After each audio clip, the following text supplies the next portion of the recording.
4 de setembro de 2017, Novo Hamburgo, Vale dos Sinos. 2 crianças são encontradas sem vida por um catador de lixo. As 2 esquartejadas, nenhuma delas com a cabeça. Os restos mortais estavam dentro de sacos de lixo azul e caixas de papelão. Foi aqui, nessa estrada de chão batido, que os corpos foram abandonados, desovados, longe de tudo e de todos, distantes de olhares e de câmeras que pudessem testemunhar tamanha brutalidade. Foi aqui que teve início uma investigação envolta em muito mistério e contornos dramáticos. De lá para cá, muitos delegados passaram por esse inquérito, né? Inclusive mudou de departamento, hoje está aqui conosco no DHPP, e de lá para cá ocorreram diversas teses de investigação. 4 meses após os corpos serem localizados, o delegado Moacir Fermino, que cobria as férias do titular da delegacia, convocou a imprensa para um anúncio. A revelação marcaria profundamente o rumo das investigações. As crianças teriam sido mortas em um templo satanista durante um ritual para atrair prosperidade. Dentro das dependências da casa dele estava a capa. E nós trouxemos também uma outra máscara aqui que eles usam também para assustar crianças e as pessoas que foram sacrificadas no ritual. Nós não podemos ser ingênuos e nem hipócritas. Se ele fez isso, tem experiência, ele fez isso por todo o Brasil e pelo Rio Grande do Sul também. Segundo o delegado, as informações haviam sido obtidas por um profeta. O nome dele, Paulo Sérgio Lemen, de 45 anos de idade. Com base em depoimentos obtidos por testemunhas, a Polícia Civil pediu a prisão preventiva de 7 suspeitos. 5 foram detidos e 2 ficaram foragidos. O que poucas pessoas desconfiavam é que aquele roteiro digno de cinema não era baseado em fatos reais. Fermino e Lemen já eram velhos conhecidos do cenário político da região, tendo inclusive unido esforços em torno de uma candidatura a vereador. Bastou o titular da delegacia voltar de férias para perceber não só contradições, mas que, na verdade, tudo não passava de uma grande invenção. A gente ouviu, então, pessoas próximas, a gente já sabia algumas verdades, então a gente requiriu essa pessoa, contrapondo vários pontos contraditórios, né, do depoimento dela, até que chegou um determinado momento que a testemunha sabia, que nós já sabíamos que ela estava mentindo. E aí foi nesse momento que ela falou assim, olha, é tudo mentira. É tudo mentira. E quem contou para o senhor essa mentira? Nós questionamos. Quem contou a mentira foi fulano de tal. Nesse momento eu não vou declarar quem é, para não atrapalhar o andamento da investigação. O delegado Fermino foi condenado por falsidade ideológica e corrupção ativa de testemunha. Lemen apenas por corrupção ativa. A defesa do policial civil informou que irá recorrer da decisão.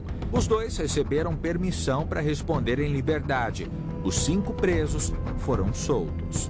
Com relação ao crime, que mataram e esquartejaram as crianças, nós voltamos ao ponto zero. Pode dizer, delegado, que houve um retrabalho policial, ou melhor, que em vez de focar especificamente na investigação, toda essa tese, essa linha de que teria acontecido um ritual, atrapalhou o trabalho da polícia a ponto dela ter que correr atrás do prejuízo, digamos assim? Com certeza. Inicialmente foi gasta uma energia muito grande para se fazer essa prova, né? Envolveu uma série de policiais e depois uma energia tão grande ou maior para se desfazer essa prova. Isso é claro que atrapalha, isso é claro que atrasa as investigações e trouxe sim prejuízos investigativos. Quase 4 anos já se passaram e praticamente nada se sabe a respeito das vítimas. As identidades não foram descobertas. As cabeças jamais localizadas. Um laudo emitido pelo Instituto Geral de Perícias confirmou que se tratam de parentes entre 8 e 12 anos de idade. Com base no material genético compatível pelo lado materno, é possível afirmar que se tratam de irmãos, primos, ou até tia e sobrinho. No entanto, as informações, elas param por aqui. Esbarram no silêncio desses túmulos, onde elas foram sepultadas como indigentes. Em 14 de dezembro do ano passado, o silêncio também alcançou um dos responsáveis pela versão que ligava o esquartejamento das crianças a um ritual. Paulo Sérgio Lemen, o informante do delegado Firmino, foi assassinado. Coincidentemente, no mesmo dia em que seria intimado para depor em um procedimento disciplinar da Polícia Civil que tratava dos falsos testemunhos.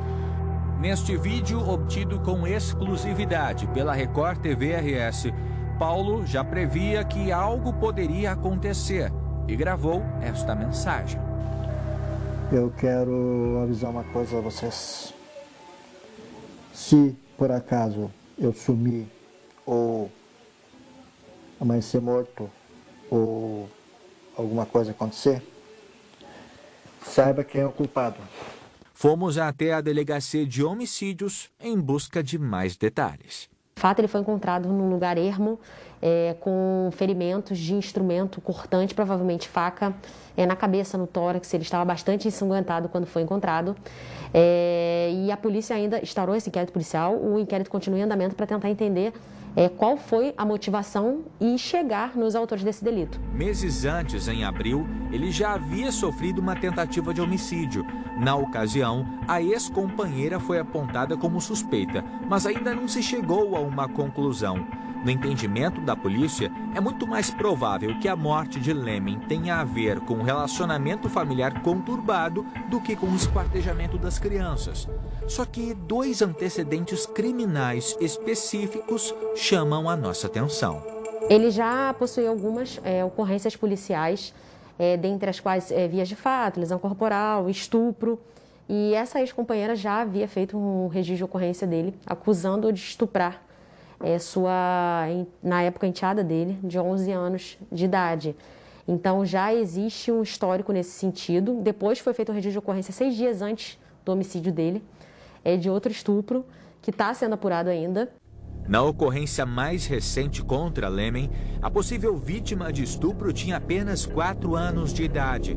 Apesar dessas denúncias ainda não terem encontrado um desfecho, são fortes o suficiente para despertar dúvidas sobre o perfil do suspeito. Teria ele alguma relação com a morte das 2 crianças em 2017? Isso explicaria o envolvimento dele como falso informante na época? São elementos como os que acabamos de conhecer e relembrar que compõem o pano de fundo de um caso que parece não ter fim. Nas últimas semanas, a Divisão de Inteligência Policial e Análise Criminal realizou uma revisão do inquérito. Entre as medidas adotadas pelo departamento, a relação de milhares de números telefônicos de celulares que estiveram na região onde os 2 corpos foram encontrados. Percebemos que algumas denúncias não haviam sido verificadas. São 5 volumes de inquérito, né? Muitas denúncias chegaram. Quantas páginas? Mais de 1000 páginas. Mais de 1000 páginas. Muitas denúncias aportaram no departamento que não haviam sido verificadas, foram todas elas verificadas. Perícias, não tínhamos ainda a resposta de algumas que foram solicitadas, assim como ofícios encaminhados para outros estados da federação solicitando confronto papiloscópico das crianças, não tínhamos a resposta. Então tudo isso foi refeito minuciosamente, assim também como a análise das herbes, que são as antenas de sinais que foi solicitada pelo delegado Baggio e não havia sido feita análise desse material. Então nós estamos concluindo tudo que havia sido solicitado e não foi conferido, não se teve a resposta, para que nós possamos então, ao final disso tudo, concluir se há algo novo ou se realmente esse inquérito será remetido sem indiciamento. Existe uma previsão para que isso aconteça, para que esse trabalho seja concluído? Muito em breve, acredito que no máximo em 1 mês nós estaremos concluindo esse inquérito. Até a data de hoje, 7 pessoas foram consideradas suspeitas e 5 acabaram presas. Todas elas restaram inocentadas após o suposto ritual ser classificado como fantasioso. Dos 2 homens que estavam por trás desta versão, resta apenas um, o delegado Firmino, pois um deles, Lemen, foi assassinado. Mais de 2/3 dos casos que aportam esse departamento, eles são elucidados, eles são esclarecidos e os autores, na grande maioria, são presos. Mas um caso com essas peculiaridades, com tudo que envolve, com tamanha crueldade, e a gente chegar após tanto trabalho assim e não termos a autoria, ou uma linha que nos leve assim a ter a possibilidade de chegar aos autores, é de certo modo frustrante. Mas é algo que faz parte da profissão, ainda mais quando você não teve a opção e a possibilidade de trabalhar desde o início nesse inquérito, tanta coisa aconteceu nele. Faz parte, né? Nem todos os crimes têm solução. Para o esquartejamento de 2 crianças, inúmeros questionamentos. Onde estão e quem são os suspeitos? Qual a motivação por trás dos assassinatos? Alguém chorou por essas mortes? Se sim, onde essas pessoas se encontram? As investigações continuam em busca de respostas. Se o crime será perfeito para sempre, isso apenas o tempo dirá.